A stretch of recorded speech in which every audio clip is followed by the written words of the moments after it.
భగీరథకి నిధులు బంద్ అంటూ హర్ ఘర్ జల్ స్కీమ్ కు కేంద్రం మంగళం. ఒక్క రూపాయి కూడా కేటాయించని వైనం ఇక రాష్ట్రాలదే భారం అంటూ తేల్చిన కేంద్రం.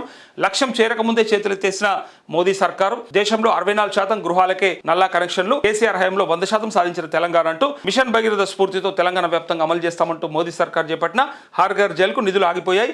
64% లక్ష్యాన్ని చేరుకోకముందే పథకానికి కేంద్రం నిధులను ఆపేసింది. ఇకపై ఆ పథకం భారం రాష్ట్రాలదేనని తేల్చి చెప్పింది. కేసీఆర్ హయాంలోనే 100% ఇంటింటికి నల్లా నీటి అందించిన రాష్ట్రంగా తెలంగాణ నిలిచింది అంటూ ఇక్కడ హర్ ఘర్ జల్ స్కీమ్ కంపల్సరీగా యాక్చువల్గా అంటే వస్తుంది అనుకున్నాం, ఇంప్లిమెంట్ చేస్తారు అనుకున్నాం. తీరా ఇప్పుడు ఏమైపోయిందంటే పరిస్థితి, మానవులకి అవసరమైనటువంటి మౌలిక సదుపాయాలు అంటే కనీస అవసరాలు కనీస సదుపాయాల పైన ఎఫెక్ట్ చేస్తే వేరే వాటి గురించి ఆలోచించడం బంద్ చేస్తాడు. ఫస్ట్ నీకు నీళ్ళు ఆపేసాడు అనుకో, నీళ్ళు సక్కగా రాలేవనుకో, పొద్దుదాకా నువ్వు నీళ్ళనే కొట్టుకుంటావు. నీకు ఇంట్లో నీళ్ళు రాకపోతే ఆ నీళ్ళ కొట్లాటలనే పడిపోతావు నువ్వు. అరే బోర్ ఎట్లా, లేకపోతే బాయ్ ఎట్లా, ఏడికెళ్ళి తెచ్చుకుందాం, ట్యాంకర్ ఊపించుకుందాం, ఇళ్ళనే ఉంటావు నువ్వు. కానీ మరి బీజేపీ ఇస్తా అన్న కోట్లాది ఉద్యోగాలు ఎక్కడ పోయినాయి? మరి బీజేపీ మరి 10 ఏళ్లలో అసలు ఇల్లు లేని నిరుపేదన ఉండదు ఈ దేశంలో అని చెప్పిండు కదా. మరి ఇల్లు లేని వాళ్ళు ఇంకా తిరుగుతున్నారని అడగొద్దు. మళ్ళా 14 లక్షల రూపాయలు 15 లక్షల రూపాయలు ప్రతి అకౌంట్లో పడతాయి అంటే అది అడగొద్దు. నల్లధనం అంతా వెనక్కి తీసుకొస్తా అంటే అది అడగొద్దు. అంటే నిన్ను నీ సమస్యలో ముంచి అందులో ఆటాడిచ్చి నువ్వు అందులోనే తలమునకలు అయిపోతే వీళ్ళు మాత్రం వాళ్ళ పనులు వాళ్ళు చేసుకుంటారు. ఇలా చూడుండ్రి, కేంద్రం ప్రవేశపెట్టినటువంటి బడ్జెట్లా ఏమిచ్చిర్రే తెలంగాణకు? గాడిద గుడ్డు కాకపోతే చెప్పు, రేమిచ్చిర్రు చెప్పురి. తీసుకొచ్చిన మీ కారిడార్లు ఏ రాష్ట్రాలకు ఎక్కువ ఉపయోగపడతాయి? మా రాష్ట్రంలో ఎంత ఉంది నిడివి? దాన్ని బట్టి చెప్పొచ్చు కదా అసలు మీ చిత్తశుద్ధి ఏంది, మీ ఆలోచన ఏంది, తెలంగాణ మీద మీ ప్రేమ ఏంటిది అనేది.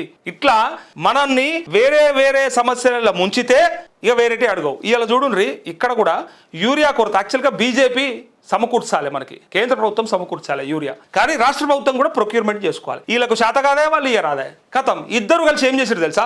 రైతులను యూరియా సంచుల పొంటి తిప్పుతారు, పిఎస్సిఎస్ల పొంటి తిప్పుతున్నారు. వాళ్ళు అందులోనే పడాలిగా. వాడు పొద్దుగా లేచి ఓ యూరియా బస్తా దొరికితే చాలని తిరగాలి తప్ప వాడు రైతు బంధు అడగద్దు, రైతు భరోసా యాడ్ చేయొద్దు, రుణమాఫీ కంప్లీట్ కాకపోయా మాట్లాడొద్దు, రైతు బీమా వేయలేదని కూడా మాట్లాడొద్దు. ఎందుకంటే మనకి నీళ్లు కరెంటు అన్ని పోయినాయి. మొదలు ఇప్పుడు మసాలా కావాలి, యూరియా కావాలి, బీస్ కావాలి, పొటాష్ కావాలి, దాని వెనకాల తిరగాలి. ఇది తీసుకుపోవాలనే లేకపోతే అది పని కాదా?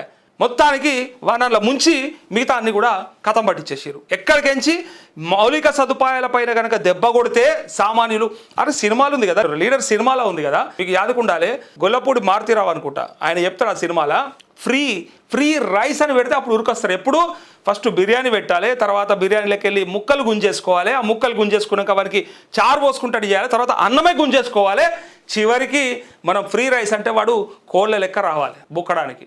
అట్లాంటి పరిస్థితులల్లో మన ప్రజలను ఉంచుతున్నారు నాయకులు అనేది ఒక్కసారి గమనించుకోవాలి. మౌలిక సదుపాయాలలో నేను ముంచేస్తే నువ్వు ఇక పైనదంతా మర్చిపోతావు. అందుకే ఎలా ఇగో హర్ ఘర్ జల్ అనేది ఏదైతే ఉందో ఇది మరి ఇంటింటికి నీళ్ళు ఇవ్వకపోతే ఎట్లా బతుకుతారా నాకు అర్థం కాలే. 75 ఏళ్ళ స్వతంత్ర భారతదేశంలో ఇయ్యలటికి నీళ్లకు, రోడ్లకు, డ్రైనేజీకి, కరెంటుకు అవస్థ పడాలనే ఈ దేశం మళ్ళీ అభివృద్ధి చెందుతున్న దేశం. ఎక్కడ అభివృద్ధి చెందింది చెప్పండి?